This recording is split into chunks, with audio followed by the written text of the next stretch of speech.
Bismillahirrahmanirrahim. Assalamualaikum warahmatullahi wabarakatuh.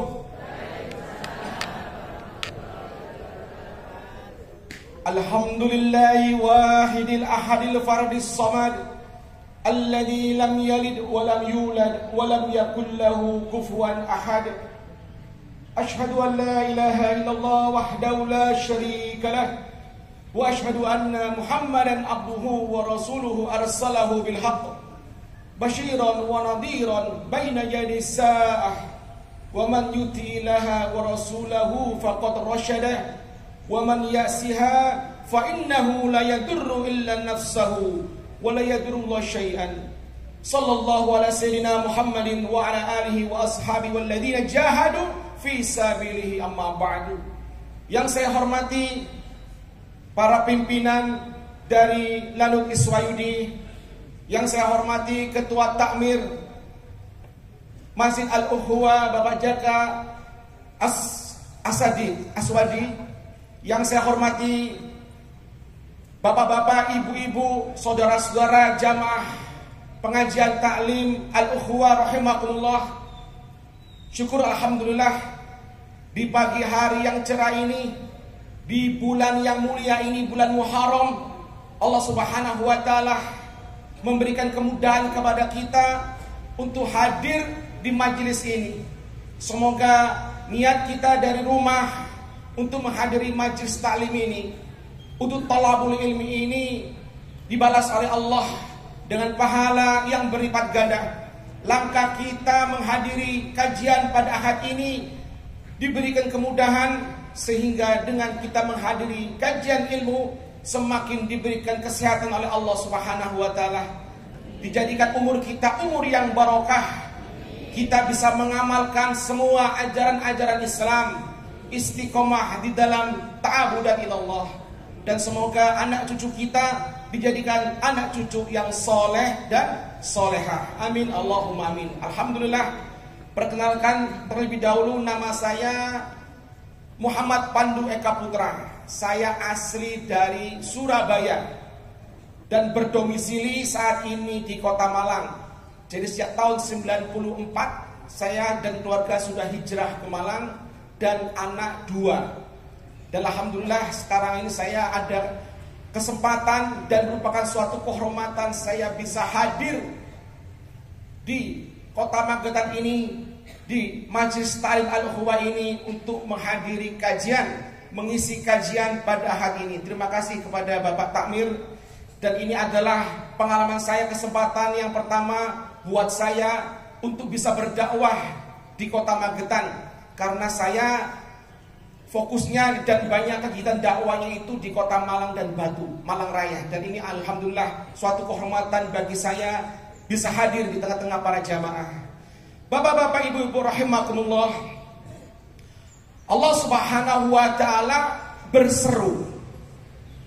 Allah berseru itu artinya Allah meminta kepada hambanya untuk melaksanakan, mentaati dan menjalankan seruan tersebut.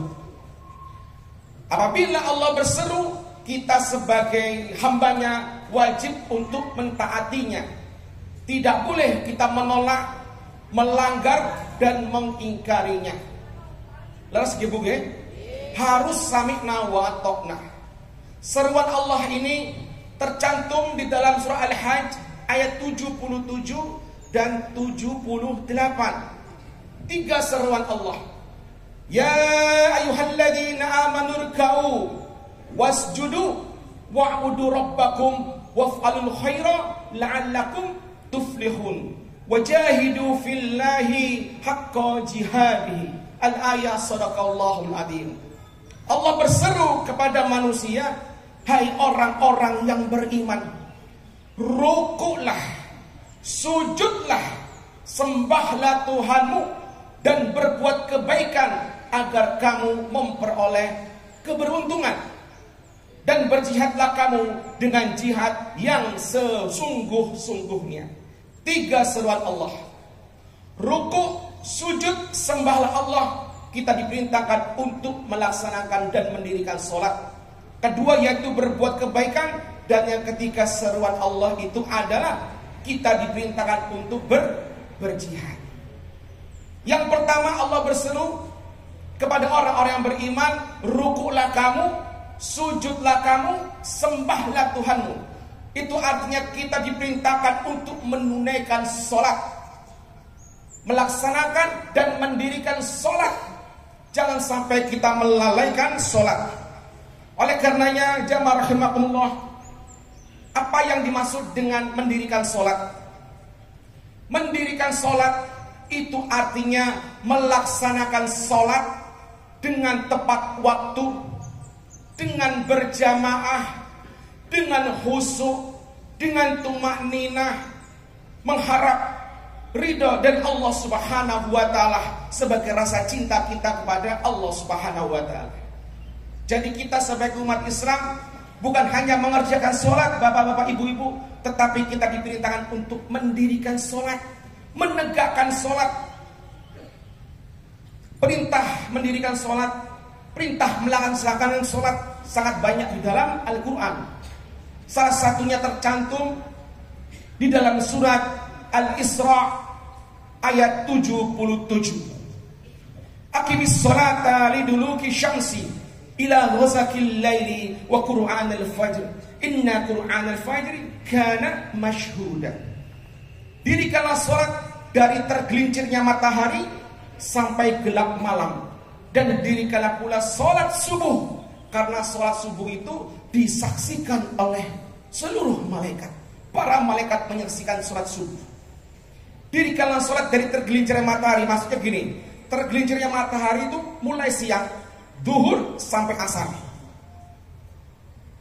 Ya, tergelincirnya matahari. Aqimis sholata liduluki ila ghasaqil laili, sampai malam hari, yaitu maghrib dan isya. Dirikanlah sholat dari tergelincirnya matahari sampai gelap malam, maghrib dan isya. Dan dirikanlah pula sholat subuh. Jadi gini, orang diperintahkan agar kita ini mendirikan sholat zuhur dan asar dan maghrib dan isya. Apabila kita melaksanakan mendirikan sholat zuhur dan asar, maghrib dan isya, itu disaksikan oleh malaikat siang yang zuhur dan asar. Apabila kita melaksanakan sholat maghrib dan isya, disaksikan oleh malaikat malam. Tetapi khusus untuk sholat subuh, orang yang mendirikan sholat subuh tepat pada waktu dan berjamaah akan disaksikan oleh malaikat siang dan malaikat malam. Pada saat ayat ini turun, ya jamaah rahimakumullah, surat Al-Isra ini turun, Rasulullah bersabda, tashhadu malaikatul laili wa malaikatul nahar. Salat subuh itu disaksikan oleh malaikat siang dan disaksikan oleh malaikat malam. Jadi berkumpul, malaikat siang dan malaikat malam berkumpul jadi satu untuk menyaksikan dan selalu mendoakan orang-orang yang melaksanakan sholat subuh dengan berjamaah dan tepat waktu. Bukan melaksanakan subuh kesiangan, jam 6 mau terbit baru kita sholat. Ini tidak termasuk di dalam ayat ini. Jadi bapak ibu sekalian, pahala keutamaan waktu subuh itu sangat mulia.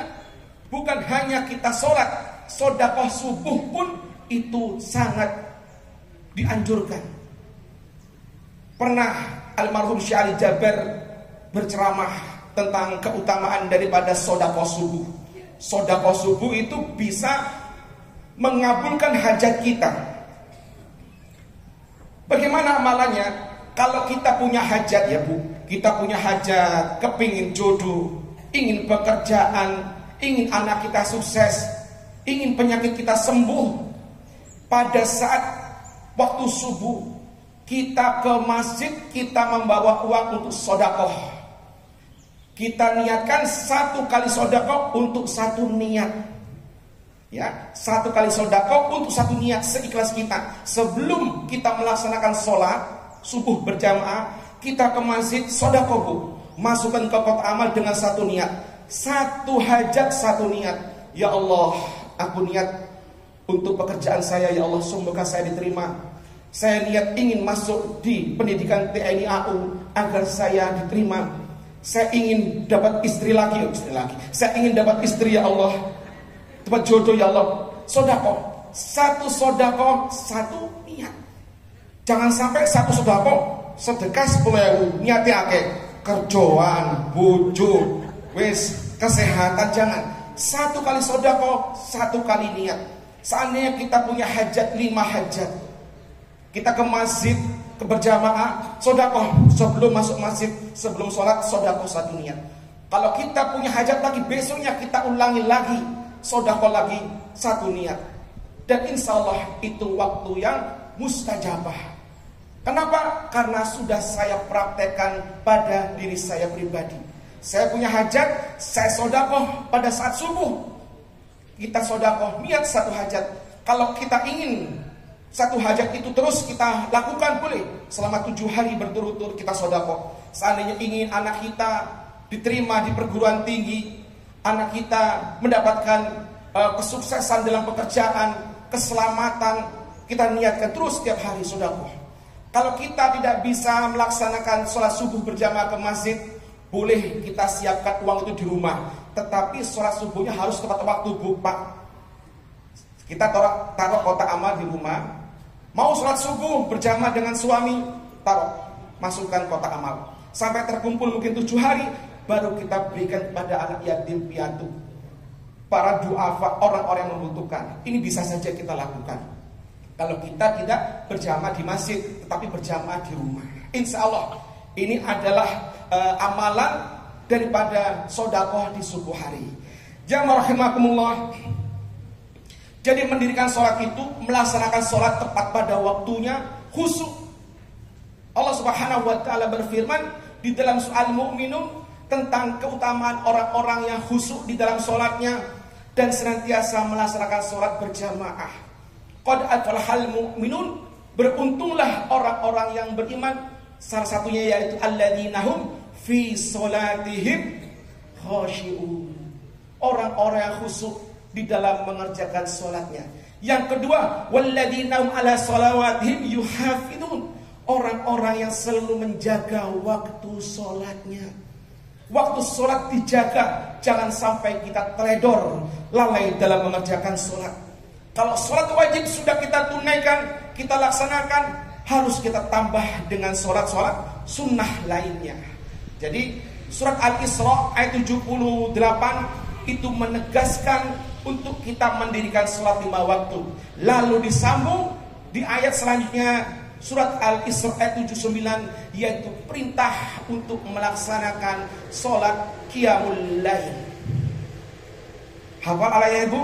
Ayatnya, wa minal laili fatahajjat bihi nafilatan lak asa an yab'atsaka rabbuka maqaman mahmuda.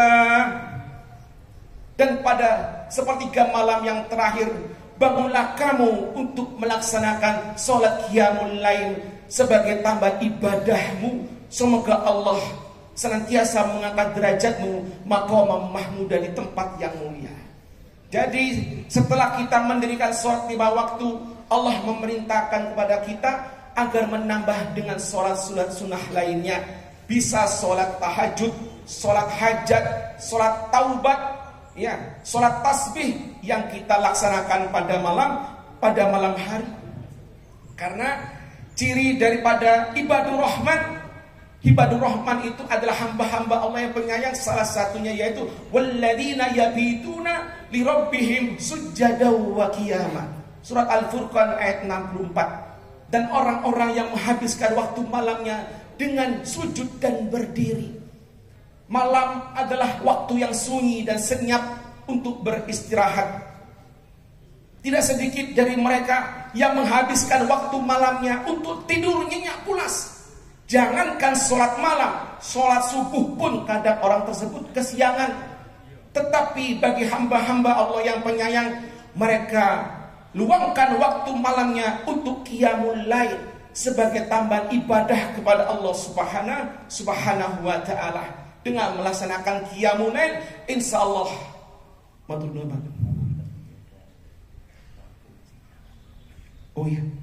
mohon maaf, ini Mobilo AE 1742 dan Kijang AE 1590 lampunya masih menyala. Ya, saya ulangi, mobil Mobilio AE 1742 dan Kijang AE 1590 mohon diperbaiki dulu karena lampunya masih menyala. Ya, terima kasih ya. Lanjut ya, Bu ya. Jadi ibadur rahman selalu menghabiskan waktu malamnya itu untuk ibadah kepada Allah Subhanahu wa taala. Maka dari itu Allah Subhanahu wa taala berfirman di dalam hadis qudsi. Hadis riwayat Ibnu Sunni yang bersumber dari Maimunah radhiyallahu anha.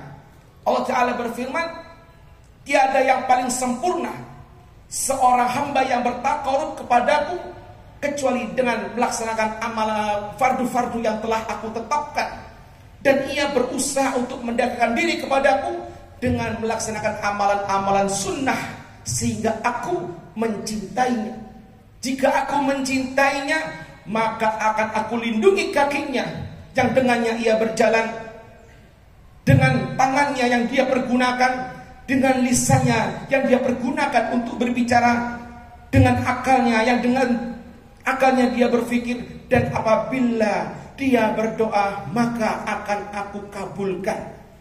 Jadi hadis qudsi ini menegaskan apabila seseorang itu bisa melaksanakan kewajiban-kewajiban, menegakkan 5 waktu ditambah dengan amalan-amalan sunnah, maka aku Allah akan mencintai orang tersebut.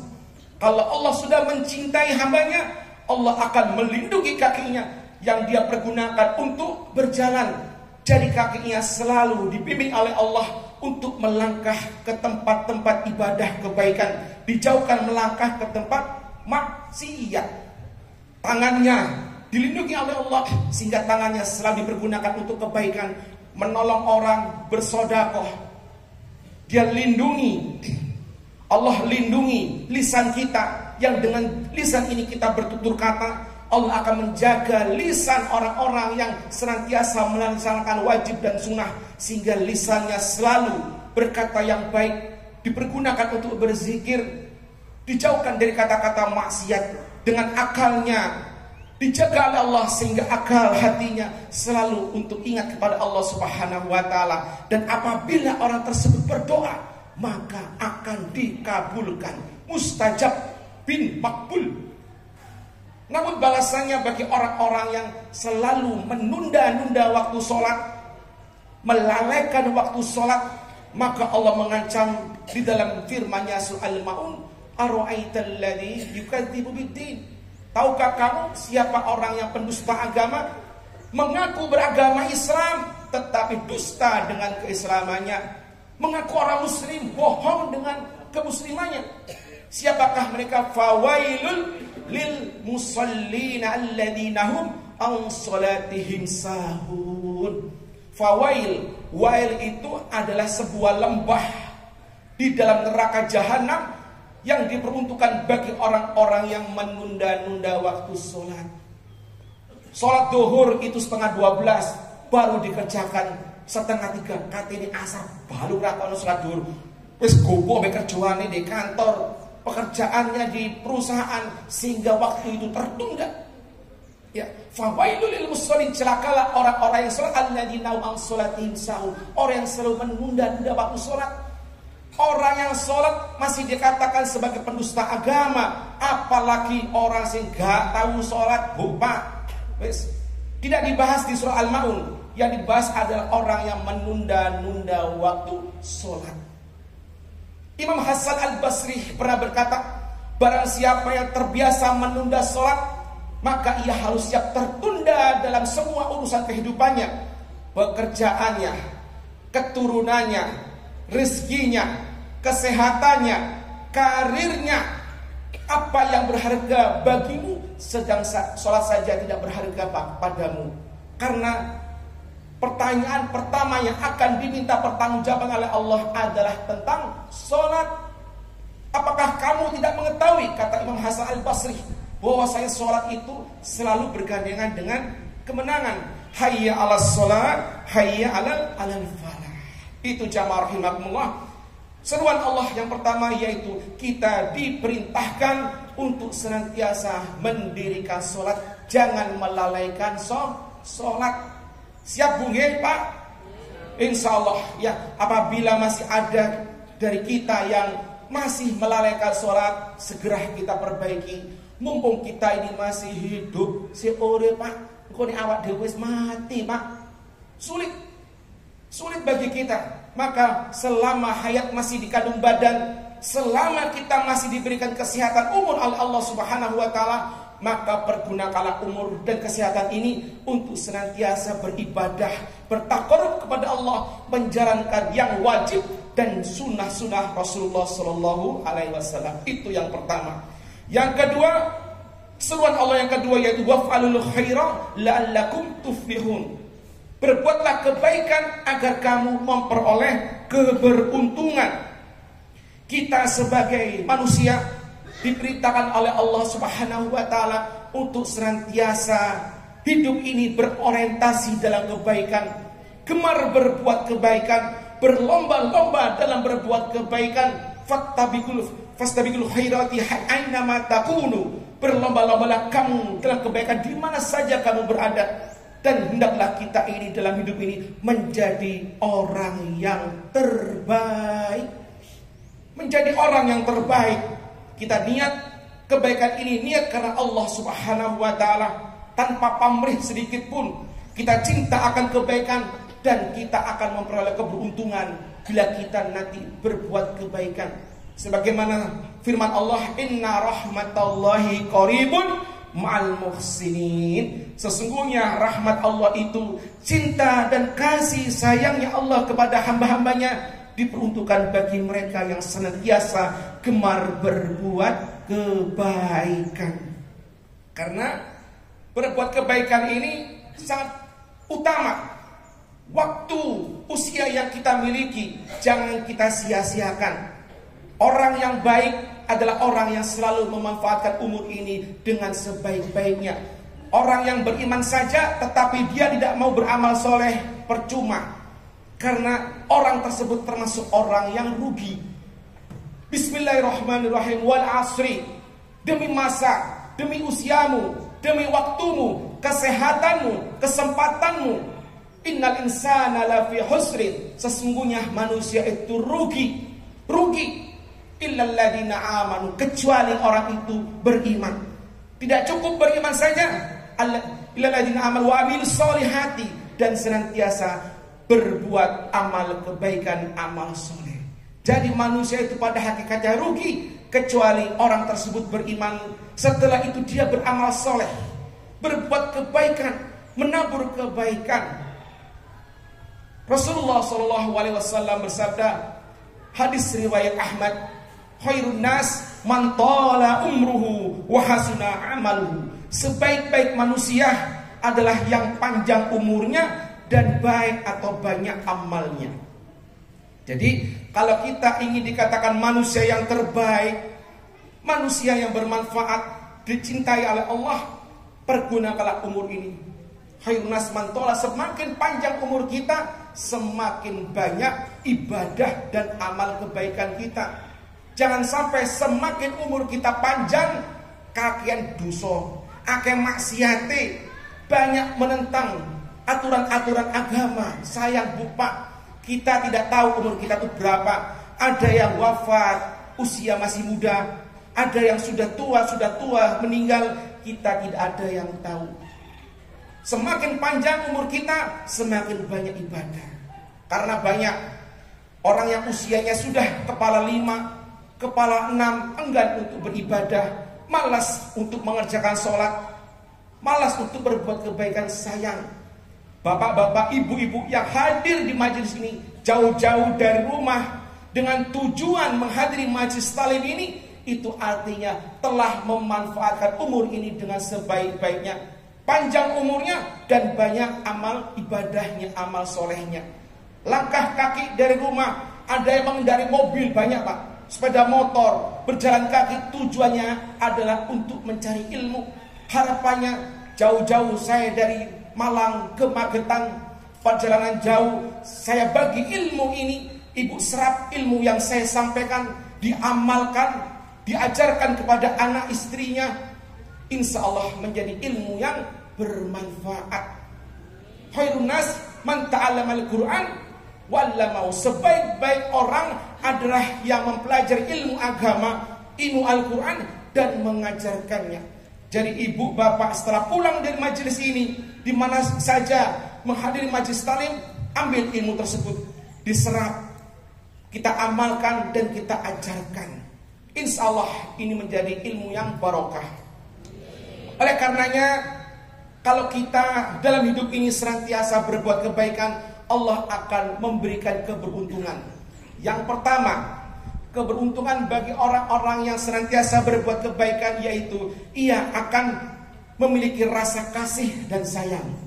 Ya, sebagaimana firman Allah Ta'ala di dalam surat Maryam ayat 96, alladzina amanu wa 'amilus solihati sayaj'alu lahumur rahmanu wuddah. Sesungguhnya orang-orang yang beriman dan mengerjakan amal kebaikan, maka Allah menanamkan kepada hatinya itu rasa kasih dan sayang.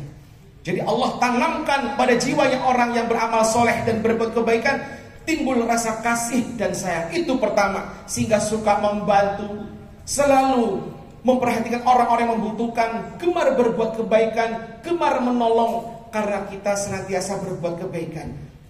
Timbul dalam hati kita untuk berbuat baik sebanyak-banyaknya. Itu yang pertama. Yang kedua, Allah akan memberikan hayatun thayyibah, kehidupan yang baik, kehidupan yang mulia.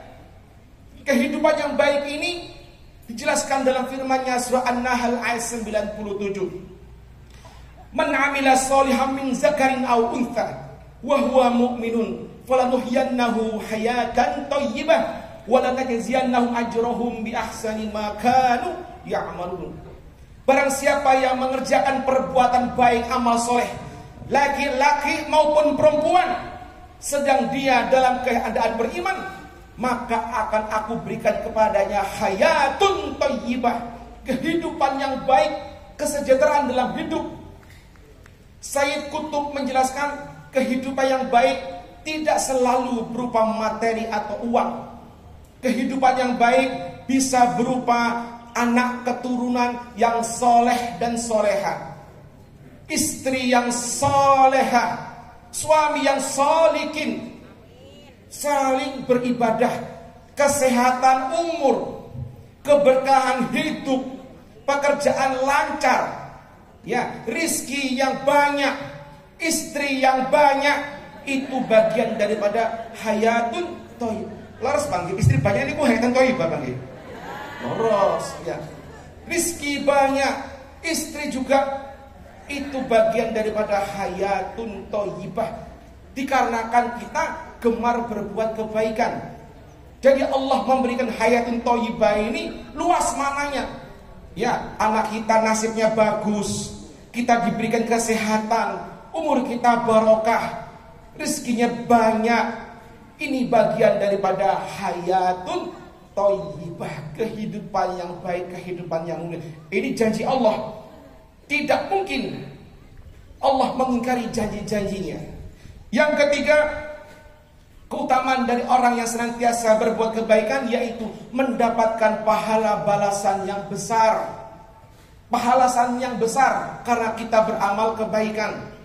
Sebagaimana firman Allah di dalam surat Al-Ahzab ayat 29, wa in kuntunna turidnallaha wa rasulahu wa daral akhirata daral akhirata ada lil muhsinati minkunna ajran adima. Barang siapa yang menginginkan Allah dan Rasulnya dan negeri akhirat, maka Allah menyediakan pahala yang besar bagi siapa saja yang berbuat kebaikan di antara kamu. Ya, jadi Allah akan menyediakan pahala yang besar, pahala yang luas bagi orang yang berbuat kebaikan di antara kamu. Selanjutnya, yaitu orang tersebut akan senantiasa mendapatkan ampunan dan rezeki yang mulia. Falladzina amanu wa 'amilus solihati lahum maghfiratun wa rizqun karim. Barang siapa yang beriman dan gemar berbuat kebaikan, amal soleh, lahum maghfiratun, Allah akan memberikan ampunan dan warizqun karim, rizki yang mulia. Jadi rizkinya itu selalu datang, warzuqhu min haitsu la yahtasib. Karena gemar beramal soleh, gemar berbuat kebaikan, Allah akan memberikan rizki dari jalan yang tidak disangka-sangka. Baik itu rezeki datang kepada kita atau datang kepada anak keturunan kita. Selanjutnya yang terakhir, keuntungan daripada orang yang beramal soleh, ia akan memperoleh hidayah, bimbingan, petunjuk dari Allah Subhanahu wa taala. Selama kita ini senantiasa berbuat kebaikan, Allah akan selalu memberikan petunjuk hidayah kepada kita.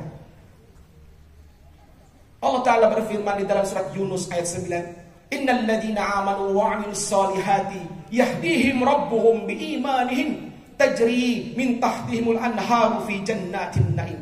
Sesungguhnya orang-orang yang beriman dan gemar berbuat amal kebaikan, maka aku akan memberikan dia hidayah petunjuk karena keimanannya.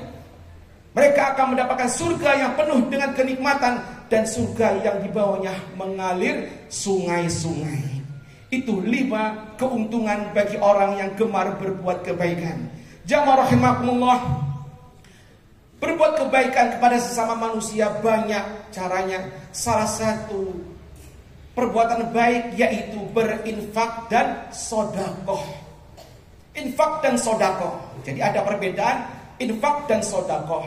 Kalau infak adalah mengeluarkan sebagian harta kita untuk kepentingan umum, sebagaimana sarana untuk mendekatkan diri kepada Allah. Ya, infak itu biasa dikategorikan pembangunan masjid. Kita menyisikan uang untuk pembangunan masjid, sumbangan untuk anak yatim piatu, ya, pembangunan untuk masjid, madrasah, musola. Ini kita sisihkan harta kita. Kalau sodakoh, membantu orang lain, karena sodakoh ini pengertian luas. Bisa sodakoh berupa harta, ilmu, dan tenaga. Ya, jadi perintah sodakoh dan infak banyak sekali diterangkan di dalam Al-Quran. Perintah infak, wa anfiqu fi sabilillahi wa la tulqu bi aydikum ila tahluka. Dan nafkahkanlah, infakkanlah sebagai harta kamu di jalan Allah, dan janganlah kamu jatuhkan dirimu ke dalam kebinasaan. Maka yang akan saya bahas tentang sodakoh. Sodakoh ini banyak sekali keutamaannya. Ada beberapa hadis yang membahas tentang sodakoh. Yang pertama hadis dari Muslim. As-sodakotu burhan. Sodakoh itu adalah burhan. Apa burhan itu? Burhan itu menjadi bukti, dan burhan itu bisa menjadi saksi. Kalau kita sodakoh ikhlas karena Allah, as-sodakotu burhan, itu menjadi bukti bahwasanya kita iman kepada Allah Subhanahu wa taala. Dan burhan itu merupakan saksi kalau kita nanti di yaumil akhir, sedekah yang sudah kita keluarkan itu akan menolong kita menjadi saksi di akhirat nanti. Itu tentang sedekah. Yang kedua, sedekah itu bisa menolak bala. As-sedaqatu tamna'ul bala. Sedekah itu bisa menolak bala. Jikalau Allah akan menakdirkan kita terkena musibah 7 hari lagi, karena kita rajin sedekah, membantu orang-orang yang membutuhkan, maka sedekah itu jika seandainya bala datang, mungkin di daerah Gambiran, ternyata warga di daerah Gambiran itu ahli sedekah, ahli berinfak, maka pindah Pak, golek sing daerah Magetan ku sing wedit pol ku ndi. Pindah golek, ternyata ono de Temboro lagi. Bleng. Ini fadilah daripada sedekah. As-sedaqatu tamna'ul bala. Seandainya kita ditakdirkan terkena kecelakaan di jalan karena kita gemar sedekah, membantu anak yatim, membantu janda-janda muda, insyaallah sedekah itu mestine modon ngale Pak. Golek sing medhit pol, endi sing medhit karo bojone ku endi? Digoleki. Itu. Jadi sedekah bisa menolak bala. Dan sedekah itu menyelamatkan kita daripada mati yang sia-sia. As-sedaqatu tamnaul as-sedaqatu tasaddaqu fa inna as-sedaqata fikakum minan nar. As-sedaqatu tamnaul bala. Sedekah itu bisa menolak bala, dan sedekah itu bisa menyelamatkan kita dari kematian sia-sia dan siksa api neraka. Itu keutamaan daripada sedekah. Maka dari itu kita harus perhatikan Bu, kita ini sedekah berinfak harus tahu aturannya. Kemana kita harus bersedekah, kemana kita harus berinfak. Pernah suatu ketika sahabat Nabi dari Madinah ya, yang bernama Amr bin Jamuh datang menemui Rasulullah. Ya Rasulullah, kepada siapa saya ini harus menginfakkan harta saya ya Rasul? Maka turunlah firman Allah Subhanahu wa taala di dalam surah Al-Baqarah ayat 215. Yas'alunaka madza yunfikun? Qul ma anfaqtum min khairin falil walidaini wal aqrabina wal yatama wal masakin wa ibnis sabil wa ma taf'alu min khairin fa innallaha bihi alim. Mereka bertanya kepadamu ya Rasulullah, kepada siapa kita ini untuk mengeluarkan infak dan sedekah? Katakanlah sedekah itu pertama kepada orang tua kita. Nah ibu perlu perhatikan, kepada orang tua kita, wal aqrabina kerabat yang membutuhkan, yatim wal yatama anak yatim wal masakin wa ibnis sabil. 5 orang ini. Jangan sampai kita ini salah mentang-mentang duwe akeh sedekah bantu di jobo-jobo kanca-kancane GI, tetapi orang tua kita lalaikan, salah. Orang tua harus kita utamakan. Kalau istri wajib istri, ya. Istri-istri itu wajib. Tapi kalau sedekah yang pertama kita, kewajiban kita, orang tua harus kita cukupi. Sebelum kita memberikan ke tetangga, ke kerabat, orang tua yang lebih utama dan pertama harus kita kasih. Setelah orang tua sudah kita cukupi, baru kita bantu kerabat kita. Kerabat kita yang fakir, miskin, duafa, kita bantu. Apalagi kalau ada kerabat yang yatim piatu. Setelah itu kepada anak yatim, orang miskin dan orang-orang musafir ini. Ya, kadang ada bakti sosial, ngumpulin dana, bantu orang-orang jauh sekitar, boleh bu, tidak dilarang. Boleh kita membantu orang-orang yang membutuhkan. Tapi ingat, kalau kita masih punya orang tua, dahulukan orang tua terlebih dahulu. Jangan sampai kita membantu orang lain, teman-teman kita, tetapi orang tua tidak kita perhatikan. Salah. Setelah orang tua, baru kerabat, famili, sanak keluarga yang membutuhkan. Baru anak yatim, ya, orang miskin dan musafir. Yatim bu ya. Yatim itu anak yang ditinggal mati oleh ayahnya di saat anak itu belum balik atau belum mapan kehidupannya. Jangan sampai aku yatim, bapakku sudah ono, itu bukan bu. Bapak saya sudah meninggal, tapi saya bukan yatim. Ya, yatim anak yang masih kecil ditinggal oleh ayahnya, atau anak tersebut sudah balik tetapi masih butuh kehidupan untuk kelangsungan hidupnya, sekolah, makan dan lain sebagainya. Ini harus kita perhatikan. Maka dari itu jamaah rahimakumullah, jangan sampai kita menjadi orang yang kikir, bakhil, ya, medit, jangan bu. Ya, sayang, percuma kita ini punya harta banyak tetapi kita ini enggan berinfak, enggan bersedekah, bahkan duwe-duwe akeh ora gelem daftar haji bu. Duwe akeh tapi ora gelem daftar haji. Duwe disimpen, iso tuku omah, iso tuku tanah, ya, iso tuku mobil, aset-aset emas, tetapi dia malas bersedekah, kikir, medit, ora gelem daftar haji. Wis sampai saiki hajian tambah larang wis. Salahnya dhewe gak daftar mulai dhisik. Sekarang hajian sudah mahal sekali. Ya, jangan sampai kita menjadi orang bakhil kikir bu. Percuma kita punya harta banyak tetapi kita tidak mau berinfak, tidak mau bersedekah. Harta itu akan membelenggu kita, akan memberikan bala kepada kita kalau kita tidak mau bersedekah. Karena harta itu adalah titipan dari Allah. Tetapi harta yang paling bagus kata Rasulullah, ada 4 harta yang harus kita miliki. Yaitu pertama, yaitu lidah yang senantiasa berzikir kepada Allah. Kedua, hati yang senantiasa bersyukur. Yang ketiga, istri yang beriman dan soleha. Yang keempat, istri yang selalu mengajak suaminya taat kepada Allah Subhanahu wa taala. Ini kata Rasulullah 4 harta yang harus kita miliki. Lidah yang senantiasa berzikir, hati yang senantiasa bersyukur, istri yang beriman dan soleha, dan istri yang selalu mengajak suaminya untuk taat kepada Allah. Bapak-bapak tanya, Pak Ustadz, bojoku beriman, ternyata gak soleha, gak pernah ngajak berbuat kebaikan. Pripun Pak? Nek wonten bojo kaya ngoten niku. Diganti jadi Bu. Jangan, tetap kita harus bimbing. Kadang Pak ya, orang itu hidup, suaminya itu taat ibadah, taat ke masjid, bojone sing wedok beler. Sebaliknya ada istrinya rajin ke masjid, rajin sedekah ngaji, sing lanange bener. Ada bunyi. Ya, sing lanange taat ke masjid rutin, sing wedok dolanan HP, sing TikTokan, Bu. Nah iki bojone sing TikTokan, HP-an, Facebookan, Twitteran ada. Tetapi kalau kita memiliki istri yang soleha, selalu mengajak kepada kebaikan, mengajak untuk berbuat amal soleh, ini istri yang harus kita sayangi. Blonjone ditambahi, Pak.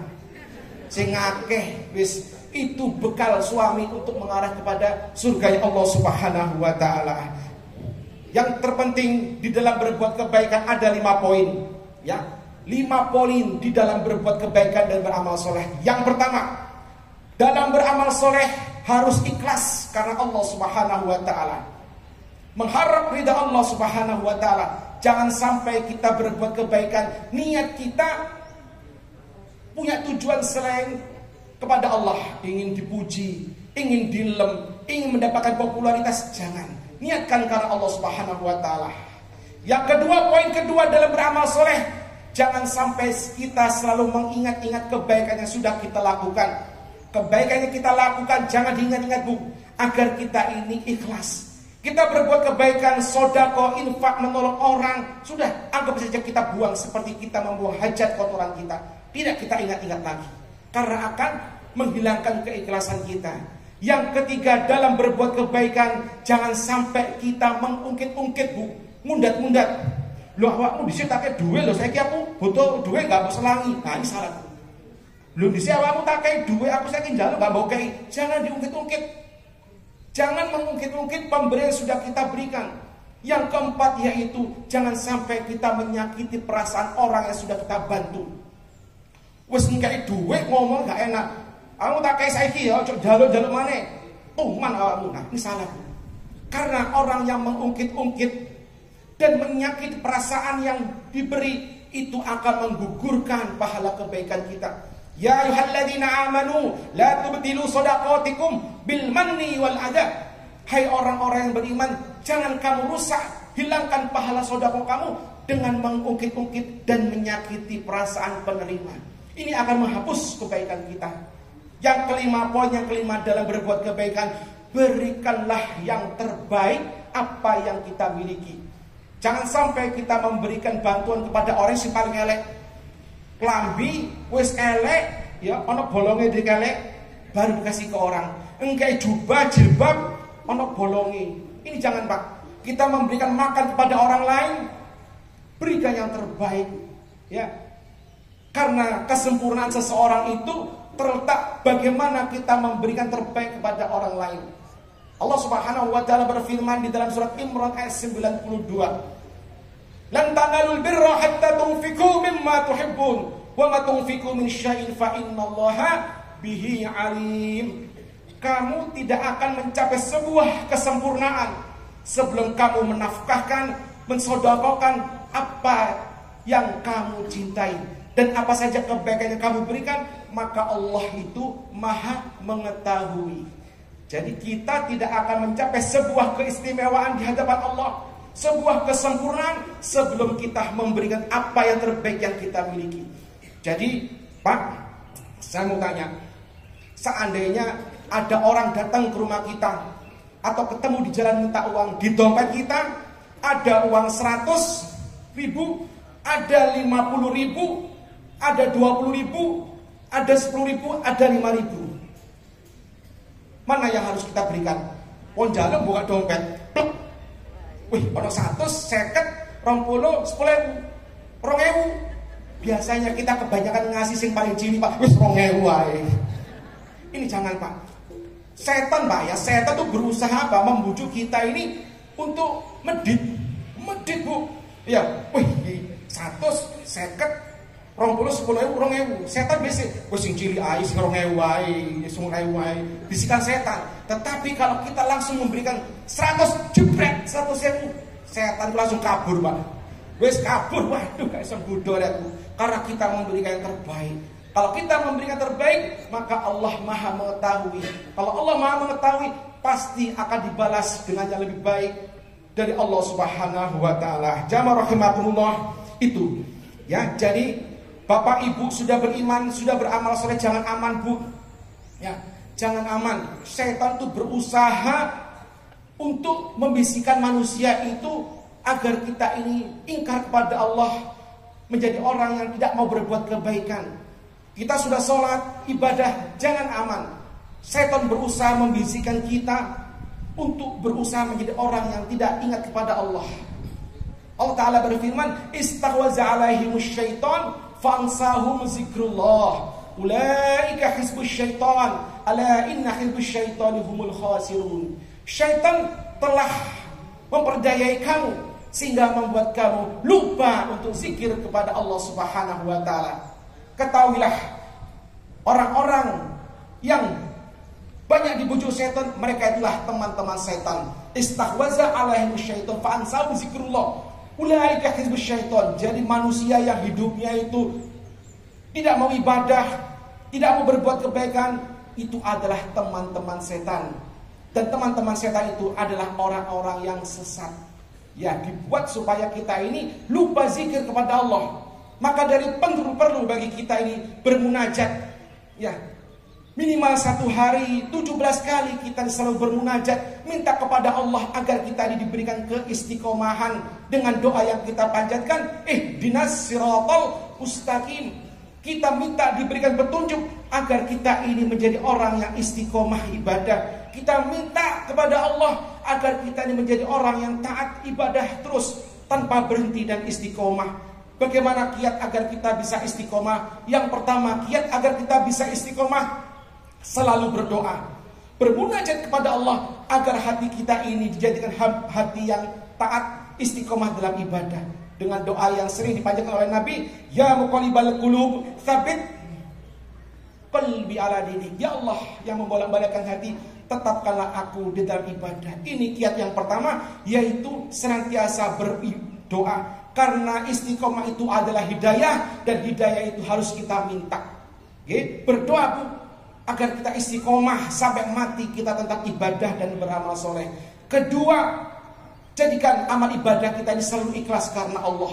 Mendidik diri kita selalu ikhlas mengharap ridha Allah Subhanahu wa Ta'ala. Yang ketiga, beramal soleh walaupun itu sedikit. Kita tetap beramal soleh walaupun sedikit. Yang keempat, rajin-rajin kita ini muhasabah, introspeksi diri, kekurangan kita, kesalahan kita selalu kita lihat. Jangan sampai kita melihat kesalahan orang lain padahal diri kita masih banyak kesalahan atau dosa. Dan yang kelima, setelah itu kita diperintahkan untuk senantiasa berteman dengan orang-orang yang soleh dan soleha. Itu kiat agar kita bisa istiqomah. Kalau kita berteman, bergaul dengan orang-orang yang soleh, insya Allah kita akan bisa istiqomah, selalu mengajak kepada kebaikan. Itu jamaah rahimakumullah. Yang terakhir, masih ada waktu 5 menit. Wajahidu fillahi haqqa jihadi. Jihadlah kamu dengan jihad yang sebenar-benarnya. Pengertiannya, jihad itu artinya mencurahkan segala kemampuan kita, harta kita, umur kita, kita curahkan untuk mendekatkan diri kepada Allah Subhanahu wa Ta'ala. Berjihad dengan jihad yang sesungguh-sungguhnya. Bila mendapatkan amanat sebagai seorang jenderal, komandan, pimpinan, maka dia harus berjihad semaksimal mungkin agar menjadi pimpinan yang baik. Jadi jihad itu ada harta dan jiwa raga kita. Jadi dengan harta kita berjihad, membantu orang yang membutuhkan, berhaji, itu jihad dengan harta. Terus dengan jiwa raga kita, terima doa ya. Dengan jiwa raga kita, sholat, sedekah, puasa, haji, itu adalah jihad. Kalau kita dalam hidup ini sudah berjihad dengan sebaik-baiknya, Allah menjamin dengan firman-Nya, alladzina amanu wa hajaru wa jahidu fi sabilillahi bi amwalihim wa anfusihim a'dhamu darajatan indallahi wa ulaika humul faizun. At-Taubah ayat 20. Orang-orang yang beriman, berhijrah, berjihad dengan harta dan jiwa raga mereka, maka Allah akan mengangkat derajatnya. Itulah lebih baik daripadanya, dan Allah akan mengangkat derajatnya. Ini jamaah rahimakumullah, 3 seruan Allah. Yang pertama yaitu kita diperintahkan untuk senantiasa mendirikan sholat. Kedua, kita diperintahkan untuk senantiasa gemar berbuat kebaikan. Dan yang ketiga, kita diperintahkan untuk berjihad dengan jihad yang sebenar-benarnya. Karena semua yang kita korbankan, harta, jiwa kita korbankan. Itu artinya kita jual diri kita, jual harta kita untuk meraih surganya Allah Subhanahu wa taala. Di dalam Al-Qur'an Allah berfirman dalam At-Taubah ayat 111, innallaha ashtara minal mu'minina anfusahum wa amwalahum bi anna lahumul jannah. Sesungguhnya Allah membeli dari orang-orang mukmin jiwa dan hartanya dengan balasan berupa surga. Sebelum saya tutup,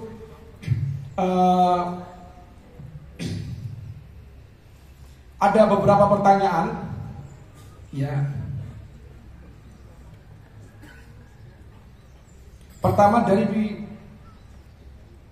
Pertanyaan pertama, Bapak Ustadz mohon penjelasan bagaimana hukumnya orang yang sudah meninggal diberi sesaji. Ya, ini orang yang meninggal diberikan sesaji. Sesaji ini adalah tradisinya umat Hindu.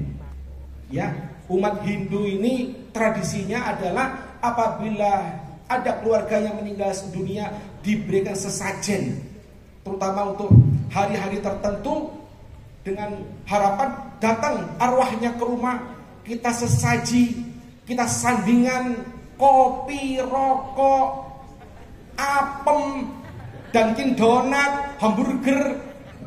Bagaimana hukumnya? Untuk hukum sesaji ini tidak dibenarkan di dalam Islam. Ya, sesaji ini tidak dibenarkan di dalam Islam karena ini adalah tradisinya orang Hindu. Kita orang Islam mengikuti tuntunan Rasulullah, tidak ada yang namanya sesaji. Yang paling betul adalah mengirimkan doa kepada orang-orang tua kita yang sudah meninggal dunia, bukan sesaji. Dikai wadah kopi, Bu. Ana rokoke hisap derene gini. Kembang terus jemblem, wis opo wis kena derene kono. Harapannya, wih entek kopine diombe. Kopine nyusut. Sing ngombe godho sesaat godho arwah iku iso jin dembet sing ngombe iku. Ya, sesaji tidak dibenarkan. Jadi kalau seandainya ada orang Islam yang melakukan sesaji, itu adalah sesat, salah. Itu tradisinya orang Hindu. Kita orang Islam tradisinya adalah mengirimkan doa, mengirimkan sedekah. Apabila orang tua kita sudah meninggal, kita sedekah, Pak. Niat, aku sedekah buka alam buat almarhum bapak saya. Bismillahirrahmanirrahim. Kalau orang tua kita belum berhaji, maka badalkan hajikan orang tua kita. Bukan kita yang berangkat haji ke sana, karena syarat haji harus orang haji terlebih dahulu. Minta tolong bantuan travel. Banyak sekarang travel yang bisa membadalkan haji orang tua kita. Itu cara yang tepat. Bukan kita kirim sesaji, kita sedekah atas nama orang tua kita. Ya, sedekah untuk orang tua ini adalah afdol dan utama. Menghajikan orang tua ini adalah bakti anak kepada orang tuanya. Nggih, kalau bapak ibu punya orang tua belum haji, maka badalkan haji. Ya, badalkan haji bukan bayar 60 juta, bukan, Bu. Badal haji itu sekitar 5-10 juta. Badalkan orang mungkin yang di Mekah yang menghajikan. Karena orang haji itu ritualnya hanya 5 hari.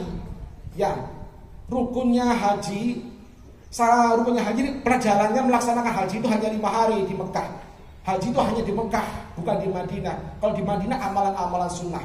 Ya, jadi melakukan sesaji itu tuh salah, tidak dibenarkan dalam Islam. Yang benar adalah mendoakan orang tua kita. Kita ajak kita tahlilan, kirim doa, itu yang lebih bagus. Tahlilan 1 tahunnya, 2 tahun, terus ini lebih bagus. Sedekah untuk orang tua kita itu lebih utama. Yang kedua, bagaimana hukum kalau berumah tangga ditelantarkan oleh suaminya? Wah, ini berumah tangga ditelantarkan oleh suaminya. Suami model opo itu? Cap kampret. Kewajiban suami itu pertama, memberikan nafkah lahir dan batin kepada istrinya. Harus dicukupi kebutuhan anak dan istrinya. Hindun, istri dari Abu Sufyan, pernah bertemu kepada Rasulullah. Ya Rasulullah, suami saya Abu Sufyan itu medit ya Rasulullah, sehingga saya mengambil uangnya tanpa sepengetahuannya. Bagaimana hukumnya ya Rasulullah? Maka Rasulullah bersabda, ambillah secukupnya untuk kebutuhan kamu. Jadi ibu kalau punya suami yang medit, oleh joko duwe ibu. Kadang ku bojoku ibu nyimpen duwe ku Dik. Kopiah. Ganti kopiah. Miring ini. Kadang di sarung lipat. Nah, kalau suami ibu medit, boleh diambil Bu secukupnya. Ojo joko kabeh. Secukupnya untuk kebutuhan istrinya, untuk anaknya, kebutuhan makannya. Karenanya di dalam surah Al-Baqarah 233 dibaca Bu ya, dilihat di tafsir Al-Baqarah 233, Allah Ta'ala berfirman, wa 'alal mauludi lahu rizquhunna wa kiswatuhunna bil ma'ruf. Kewajiban suami itu memberikan rizki dan pakaian kepada istrinya. Jadi kewajiban suami memberikan kebutuhan hidup, nafkah, rizki dan pakaian kepada suaminya bil ma'ruf, dengan cara yang baik. Dengan cara yang baik itu artinya tidak kurang dan tidak terlalu berlebihan. Ya Pak, Bapak kalau memberikan nafkah kepada istri hukumnya wajib. Ojo kurang Pak. Ojo kelebihan. Kok kelebihan digawe shopping terus? Secukupnya. Nah, saat ibu belanja 1 bulan 15 juta, ya wis tambahin titik. Ya, tambah 100. Tidak boleh medit. Ya, wa 'alal mauludi lahu rizquhunna wa kiswatuhunna. Kiswatu pakaian bil ma'ruf, dengan cara yang baik. Tidak berlebihan, tidak boros, dan tidak pula medit, ada di tengah-tengahnya. Ya, bagaimana hukumnya menelantarkan istri? Itu hukumnya haram. Ya, menelantarkan istri hukumnya haram, dan istri bisa menuntut talak kepada suaminya apabila ditelantarkan. Tetapi sebelumnya itu harus ada orang yang bisa menasihati, entah itu orang tua, mertua kita, orang tua kita, atau siapapun yang kita percaya untuk bisa ngasih nasihat. Dinasihati sama istri ini gak nurut, dinasihati karo mertuane gak nurut, sopo yo jaluk tolong kiai. Ya, kiai yang bisa memberikan mediasi, arahan agar apa? Suaminya ini berubah. Dan yang terpenting jangan sampai ibu selalu mendoakan Bu, ya, mendoakan suami supaya hatinya lunak. Contoh cara mendoakan suami, air putih. Ibu kasih racun, kasih racun. Ibu doakan, kirim Fatihah 7 kali. Ya, 7 kali niatkan, ya Allah, lunakkanlah hati suamiku sehingga suamiku romantis ya Allah. Roh suamiku sayang, belanjani tambahi, gak moreng-moreng ay Al-Fatihah. Baca langsung di. Terus jangan sekali, diulang berkali-kali. Fatihah terus niatkan. Ojo bocor Yasin Bu. Cepat berangkat Bu. Bacain Fatihah 7 kali, niat terus supaya hatinya lunak.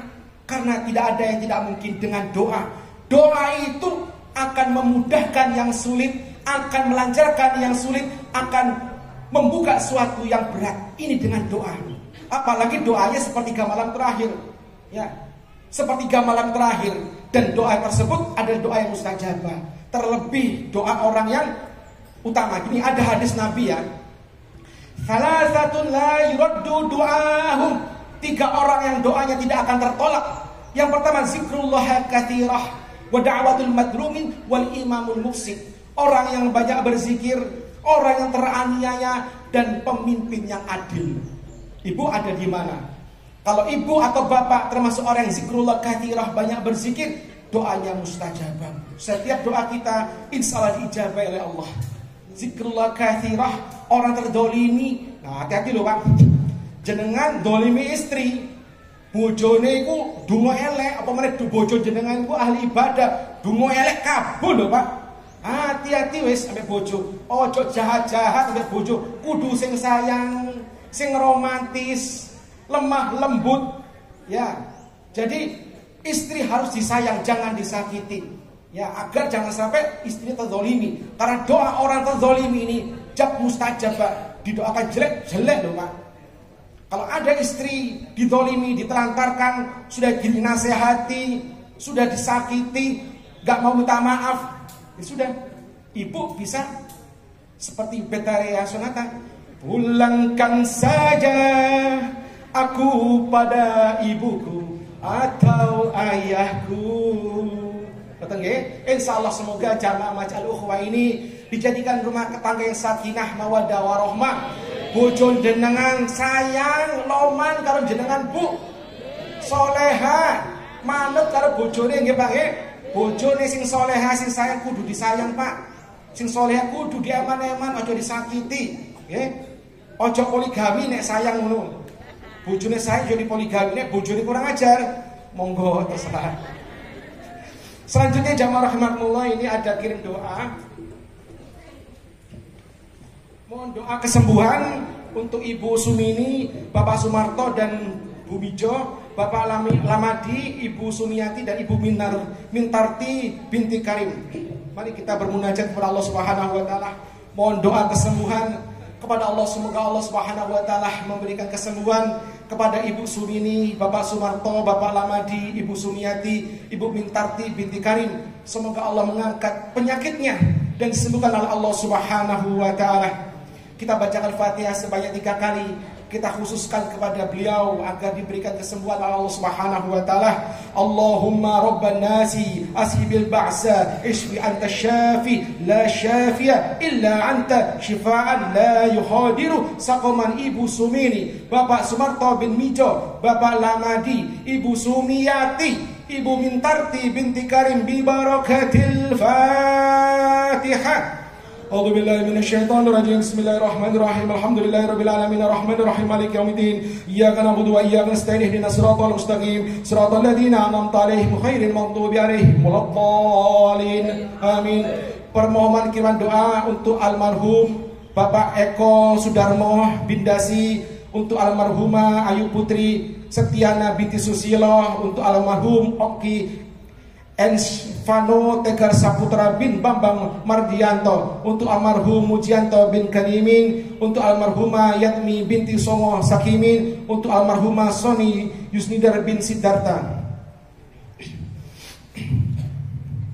Al-Fatihah ila hadrin Nabiyil Mustafa Sayyidina Muhammadin sallallahu alaihi wasallam, thumma ila arwahi abaihi minal anbiya'i wal mursalin wa jami' ashabihi Rasulillah ajma'in sayyidillah lahumul Fatihah. A'udzu billahi minasyaitonir rajim. Bismillahirrahmanirrahim. Alhamdulillahirabbil alamin arrahmanir rahim maliki yaumiddin. Iyyaka na'budu wa iyyaka nasta'in ihdinas siratal mustaqim siratal ladzina an'amta 'alaihim ghairil maghdubi 'alaihim waladdallin. Amin.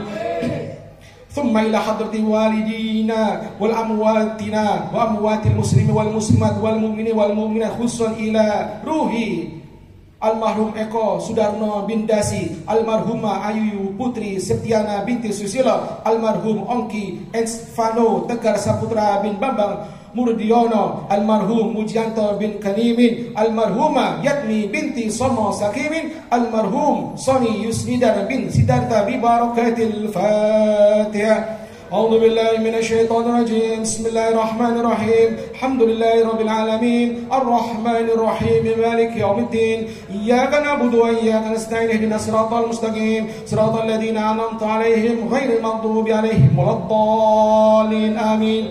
Mohon doa kelancaran dan kemudahan untuk saudara Dimas Adi Pamungkas bin Huson almarhum, segera diberikan kemudahan, kelancaran dan ketulusan dalam menempuh ujian akhir di semester akhir. Bibarakatil Fatihah. A'udzu billahi minasyaitonir rajim. Bismillahirrahmanirrahim. Alhamdulillahirabbil alamin arrahmanir rahim maliki yaumiddin. Iyyaka na'budu wa iyyaka nasta'in ihdinas siratal mustaqim siratal ladzina an'amta 'alaihim ghairil maghdubi 'alaihim waladdallin. Amin. Jamaah rahimakumullah, di penghujung kajian saya pada Ahad pagi ini, mari kita bermunajat kepada Allah Subhanahu wa taala. Semoga Allah senantiasa memberikan kesehatan kepada kita, umur yang barokah, anak cucu yang soleh dan soleha, diangkat derajatnya oleh Allah Subhanahu wa taala. Kita senantiasa mendapatkan hidayah, petunjuk dari Allah sehingga bisa istiqomah, mati dalam keadaan iman, Islam dan husnul khotimah. Dan semoga yang hadir di majelis ini bisa menunaikan ibadah haji ke Baitullah. Jikalau kita belum sempat menunaikan haji, insya Allah anak keturunan kita yang akan haji atau menghajikan kita. Mari kita bermunajat kepada Allah. A'udzu billahi minasyaitonir rajim. Bismillahirrahmanirrahim. Hamdan naimin حمدا شاكرين حمدا يوافي نعمه ويكافئ مزيده. يا ربنا لك الحمد ولك الشكر كما ينبغي لجلال وجهك وعظيم السلطان. اللهم صل على سيدنا محمد وعلى سيدنا محمد. ربنا ظلمنا أنفسنا فإن لم تغفر لنا وترحمنا لنكونن من الخاسرين. لا إله إلا أنت سبحانك إنا كنا من الظالمين. ربنا اغفر لنا ولوالدينا وللمؤمنين يوم يقوم الحساب. اللهم أعنا على ذكرك وشكرك وحسن عبادتك. اللهم إنا نسألك الهدى والتقى والعفاف والغنى. اللهم أحينا بالإيمان وأمتنا بالإيمان وأدخلنا الجنة مع الإيمان. اللهم أحينا بالهداية علماء وأمتنا بالموت الشهداء وانصرنا مع ذرة أولياء وأدخلنا الجنة مع الأنبياء برحمتك يا أرحم الراحمين. اللهم أن تيسر لنا أمورنا، أن تقضي لنا حاجاتنا، أن تحصل لنا مقاصدنا، أن ترفع لنا درجاتنا، أن تغفر لنا ذنوبنا، أن تبلغنا وتيسرنا زيارة المكة المكرمة والمدينة المنورة وزيارة قبر رسولك محمد صلى الله عليه وسلم في عافية ولطف والسلام يا أرحم الراحمين. اللهم عافنا في بدني، اللهم عافنا في سمعه، اللهم عافنا في بصري. لا إله إلا أنت. اللهم اختم لنا بالإيمان، اللهم اختم لنا بالإسلام، اللهم اختم لنا بالخير، اللهم اختم لنا بحسن الخاتمة. ربنا هب لنا من أزواجنا وذرياتنا قرة أعين واجعلنا للمتقين إماما. ربنا آتنا في الدنيا حسنة وفي الآخرة حسنة وقنا عذاب النار. سبحان ربك رب العزة عما يصفون والسلام على المرسلين والحمد لله رب العالمين. Terima kasih atas kehadirannya Bapak-bapak, Ibu-ibu sekalian. Semoga Allah senantiasa mengangkat derajat kita, dijadikan amal ibadah kita datang ke majelis ini sebagai amal yang soleh. Mari kita akhiri majelis talim ini. Subhanakallahumma wa bihamdika asyhadu an la ilaha illa anta astaghfiruka wa atubu ilaik. Wassalamualaikum warahmatullahi wabarakatuh. Allahumma shalli ala Muhammad